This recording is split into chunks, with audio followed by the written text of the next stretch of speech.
Hello everyone, it's Kruch and welcome to the 36th episode of Doki Literature Club Plus. So yeah, let's continue our side stories. Now, Reflection Part 1.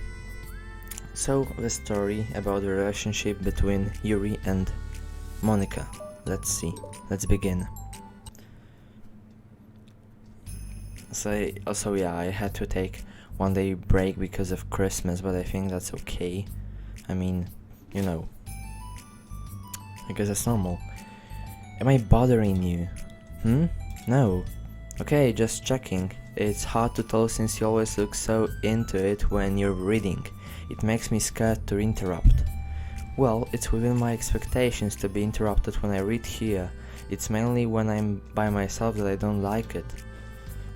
That makes sense. I guess if you're here in the first place, then you're more ready to socialize, even if it takes a little bit of prodding. It's not so bad to be social if I let others do the work, so it can be healthy to put myself in a social environment every now and then. It's mostly difficult when I don't know anyone, or there are too many people, or everyone is being too silly for me to keep up with. Yuri glances across the room at Sayori and Natsuki. Sayori has her head cocked back and her mouth open, trying to catch pieces of a cookie that Natsuki is lobbing into the air. But the pieces keep bouncing off her face and hitting the floor. Maybe I should say something. No need.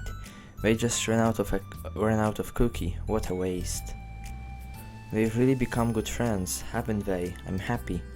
Sayori seems particularly good at making that happen. But the two of them are both on the energetic side, so I suppose it works out well. Yeah, come to think of it, you and I haven't had many chances to talk one-on-one, have we? Though that may be partially my fault, since I'm supposed to be the one engaging club members. Not at all. I've probably formed a habit of drawing minimal attention to myself. The responsibility is equally on me, at least to display some openness to engage. Well, what about during times like lunch? Do you meet up with friends? I just read. Oh, but I like it that way. It feels nice to be carried off again after a morning of classes. Do you always read fantasy? Oh, not always. I suppose it's all I've read recently, but only because I'm in the middle of this series. There are still 2 more books after this one. I guess those long books suit you well, since you spend so much time reading. Well, fantasy may be my favorite, but after that I'm more or less indiscriminate to genres. I'll read anything with depth and maturity. Oh yeah? Even like romance? Well, there are a lot of books that have elements of romance in them. Oh come on Yuri, you know what I mean. Monica lowers her voice. It's a guilty pleasure of mine, so I won't tell anyone if you do it too. Maybe. More when I was in middle school. I mean, I was really lonely and people were mean to me a lot. So it kind of felt like... Please don't make me think about the past. Sorry, I just got super curious. You know, we should totally pick out a romance novel to read. That would be so much fun. Absolutely not. Really, even if it was just between us. Try asking someone who has no shame, like Natsuki. Ouch. Oh, sorry, I swear I didn't mean that. Well, I guess it was my fault for pressing you. I'm like that for things in my past too, you know, things I feel too embarrassed to re-experience. There's nothing wrong with growing out of things, it happens to everyone. For instance, Natsuki's interest in manga reminds me quite a bit of how intense I used to be about my own interests. It makes me think that she'll likely grow out of it too. Hey, were you talking about me? No, we were just talking about how our interests have changed over the years. When did you get into manga, Natsuki? Like a couple years ago, I guess. I was already sort of into it before that, but I wasn't really going hard until then. Oh yeah, was it that inspired you? No. What was it that inspired you to get more into it? I don't know. I guess. Let me think. It was after I discovered a series that I really liked. Yeah, I was just like really fed up with a lot of things, and I got super into this one series that I really related to. I guess I had an edgy phase where I just hated everyone around me and wanted to be by myself. Ha. Hey, kind of like Yuri. Monica. Sorry. That's completely wrong, so it's still cool that you both really found your thing. We're almost like opposites. But it sounds like they helped you a lot through hard times. You know it? Whoa, what the heck? Is that book even bigger than the last one you were reading? It's technically slightly longer, but not by very much. How high do you think it would go if you stacked up the whole series? Natsuki estimates by holding her hand high above her head, sizing up an imaginary stack. I should get one of those mangas that's like 50 volumes long so that I can say I've read more than you, haha. Not that I have the money for that. Please, that would hardly count when your books only have a few words per page. I know, I was just joking. I could never actually read books like yours. It's too boring for me. Yuri shoots a glare at Natsuki. It's not boring. Chill, I said for me, not for you. I can have my own opinion. I just think it's too convoluted. Sorry, are those on the floor? Gross. Also, wash your hands before touching any of my books. But my hands aren't dirty. Just do it. The holes are there even if you can't see them. Fine. Sari throws out of the door and Natsuki follows. Yuri, you look a little upset. What kind of nerve does she have to call my hobby boring? Well, she did correct herself. Hardly. She was so condescending.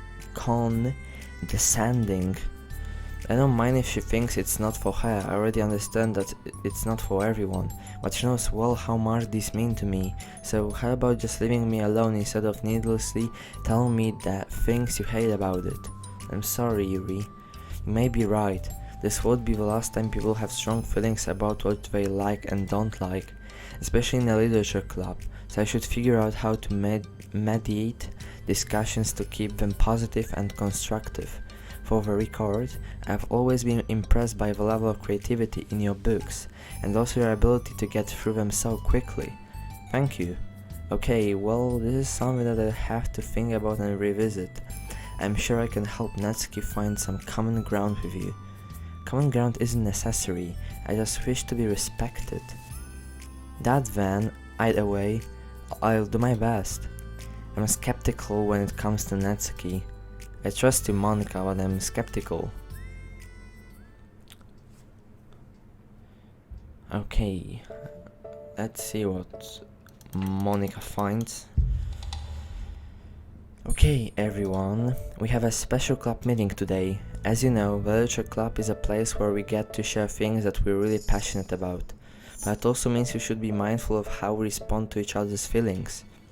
I think we have a chance to turn our differences into positive energy for each other. Aren't you being a little dramatic about this? Disappointed to me?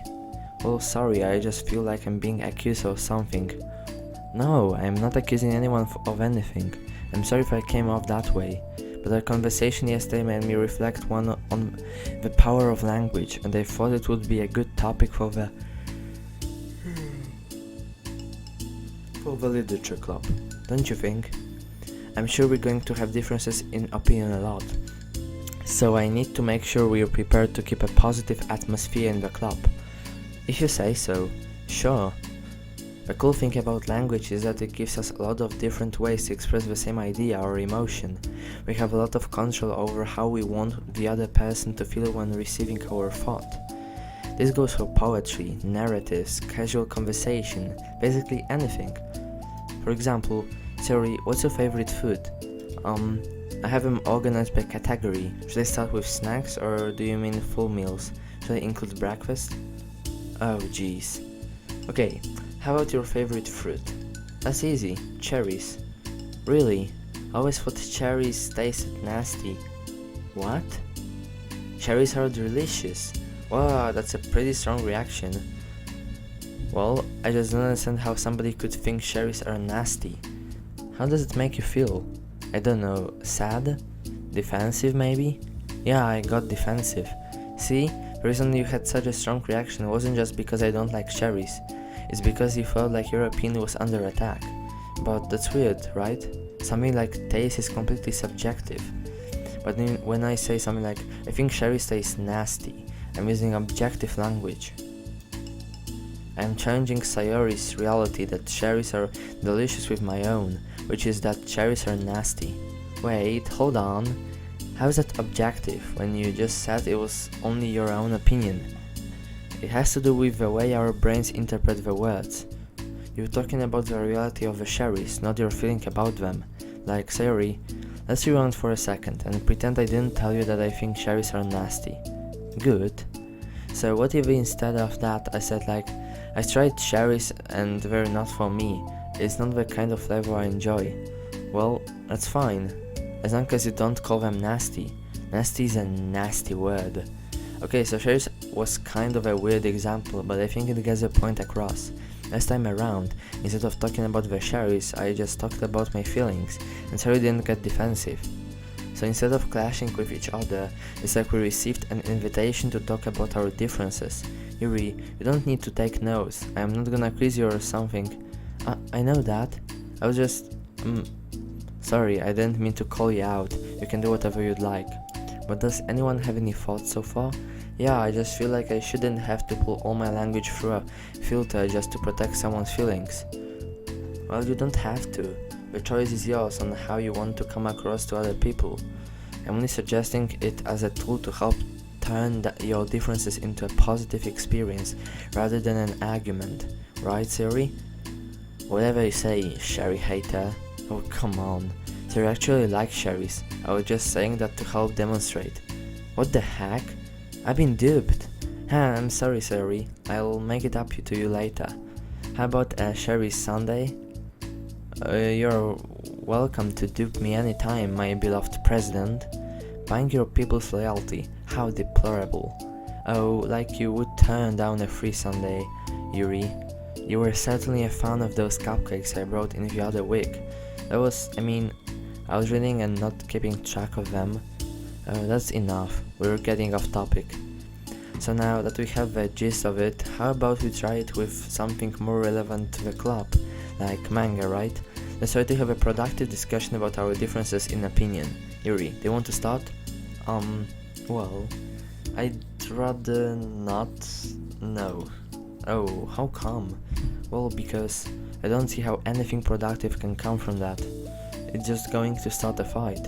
No, we'll be fine. That's why I'm here to moderate. Let's just have a calm and rational discussion. Yeah, give me a little more credit. I'm not a child, you don't have to color my feelings. I always think it's more respectable to just speak your mind. Respectable? Yuri's expression changes at that word. As Monica recalls, being respected was the crux of the matter for Yuri. Well, the point of the exercise isn't exactly like, it's fine, I have nothing against anyone personally, you're entitled to enjoy whatever it is you like. I just prefer more depth and nuance in my reading material. I look for stories that are imaginative and sophisticated beyond the surface level. Oh well, that's just a misunderstanding, Van. I thought you were gonna say that manga's for children or something, like I don't hear enough of that. But there's plenty of deep manga. I'm not clueless about manga. I've read my own fair share when I was younger. What? Are you serious? How come you never told me? Because I'm past that point of my life, and I really prefer not to revisit it. I prefer more mature things now. Excuse me? Okay, hold on, can I jump in here? Let's try to keep things subjective. Because if you imply that manga is immature, then aren't you implying that someone is immature for being into it?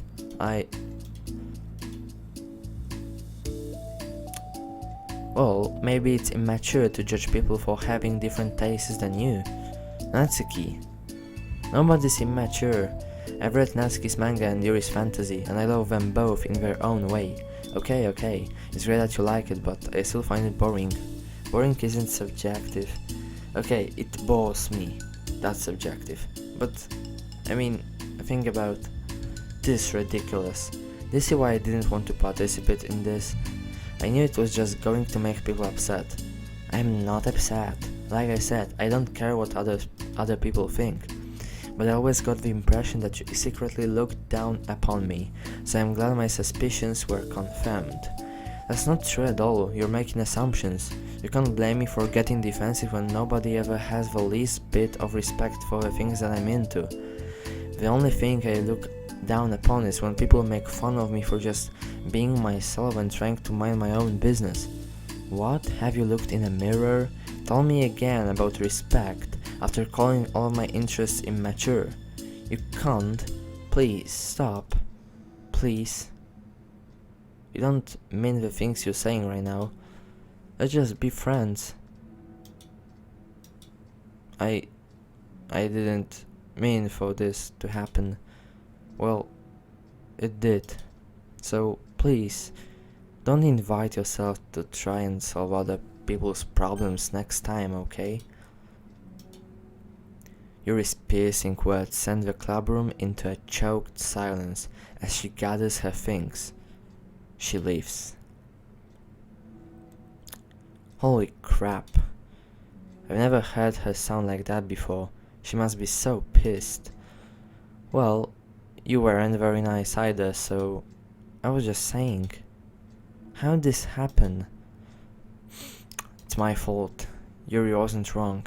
I shouldn't have tried to moderate a conflict when I know how bad I am at dealing with conflicts. It was a really stupid thing for me to do. It's nobody's fault, and it wasn't stupid. Everyone in the club is a nice person. Nobody would have expected this, but I guess we're sensitive about the things we really love. Honestly, she kind of brought it upon herself. Like I said, I don't care if you're not into manga, but if you actually look down on other people for it, that's kind of a point I was trying to make in the first place. It's not about sugarcoating things, it's about just recognizing and understanding our differences. Okay, but here's the thing about that. Yuri actually looks down on me. It has nothing to do with her word choice or anything like that. So I see what you were trying to do, but I really think the problem here is her. Not just like the way we talk to each other, right? I mean, Yuri isn't like that. She's a lot sweeter than you're giving her credit for. I'm sure she'll be reflecting on this. I actually think everyone should. It'll be fine. I figure something out. Oh, I'm just like saying that insistently. I'm just setting myself up to cause more problems.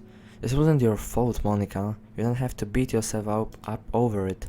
If you ask me, it's good that the truth finally came out, because I can just move on now. But it's fine, I promise. Let's just get our mind off this, okay? In fact, it's a good opportunity to read some manga without having to worry about feeding Yuri's superiority complex. Don't be mean. I'll talk or read manga or whatever you want, but don't be mean to my friends, okay? Sorry, I'm just bitter. Everything will be okay. I mean, I don't have the answers, but I at least know that we're all good people and don't want to hurt each other. This will be a learning experience. Monica says that, but her uneasiness is given away by how much she has to force the reassuring tone in her voice. This was bound to happen eventually. Natsuki and Yuri have always engaged with each other the least out of anyone, and this is the reason. As Saori and Natsuki proceed to distract themselves with manga, Monica sighs to herself, unable to shake her worried thoughts. Will the club really have to just come to terms with the fact that some members will be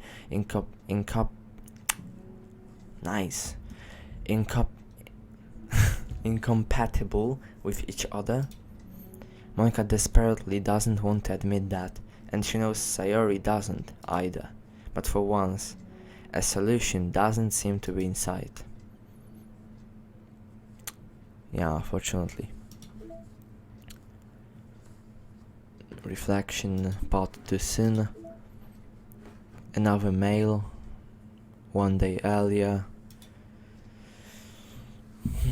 Has anyone evaluated the side effects that might be caused by sharing a memory pool between multiple VMs rather than allocating them separately? I'm looking at some of the files VM1 is generating, and I'm finding some information that definitely shouldn't be there. I haven't seen any evidence that is actually affecting the inside of VM itself, so I don't think this is a priority, but it's definitely worth noting. My best guess is that memory being freed from VM2 isn't getting zeroed out, which technically gives VM1 access to it. All the info I have will go into the issue tracker, but I wanted to check if anyone else already noticed something along these lines. Ravi Russell, Systems Engineer. Okay. Let's see if this 404 thing now works. No, it doesn't work yet.